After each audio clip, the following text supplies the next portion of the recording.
পৰৱৰ্তী খবৰ বাংলাদেশত হিন্দুৰ ওপৰত নিৰ্যাতনৰ প্ৰভাৱ পৰিছে ভাৰতত। বাংলাদেশে ভাৰতলৈ পলায়ন কৰিছে বহু হিন্দু লোকে। শনিবাৰে ত্ৰিপুৰাত আটক কৰা হৈছে এনে হিন্দু পৰিয়াল দুটা হিন্দু পৰিয়ালক আটক কৰা হৈছে। ত্ৰিপুৰাৰ ধলাই জিলাৰ আমবাসা ৰেল ষ্টেচনত আটক কৰা হৈছে 10 সদস্যৰ পৰিয়াল দুটা। ধৃত 10 গৰাকী লোকৰ 5টাই নাবালক আৰু 2 গৰাকী আছে মহিলা। এজন বৃদ্ধ লোক আছে এই দলটোত।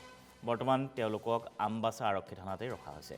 ধৃত এই লোককেইজনে প্ৰকাশ কৰা মতে বাংলাদেশত ভয়াৱহ পৰিস্থিতিৰ সন্মুখীন হৈছে হিন্দু লোকসকল আৰু বহু হিন্দু লোকে বাংলাদেশ এৰি সেয়েহে পলায়ন কৰিবলৈ বাধ্য হৈছে। অসমত এনে লোক প্ৰৱেশ কৰাৰ সন্দেহ কৰা হৈছে। বিভিন্ন প্ৰান্তৰে অসমত এনে বহু লোকে ইতিমধ্যে প্ৰৱেশ কৰা বুলি তথ্য আহি পৰিছে। তাৰ মাজতে এই দুটাকৈ হিন্দু পৰিয়ালক ইতিমধ্যে আটক কৰা হৈছে, সোধা পোছাও কৰি থকা হৈছে।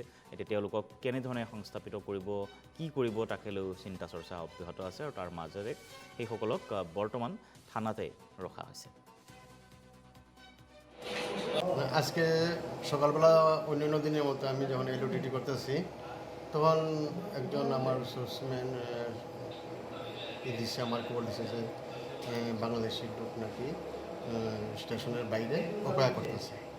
তো সেই অনুসারে আমি ভালোভাবে লোক অপেক্ষা করতে আসছি আমার স্টেশনটা তারা ঢুকে কিনা, কিন্তু দেখতে পাচ্ছি ঢুকছে না। পরে স্টেশনের বাইরে মেন গেটের একটু দূরে দেখতে পারলাম যে অটোর মধ্যে কিছু লোক বসে রয়েছে এবং অটোটা ডাক না দেওয়া।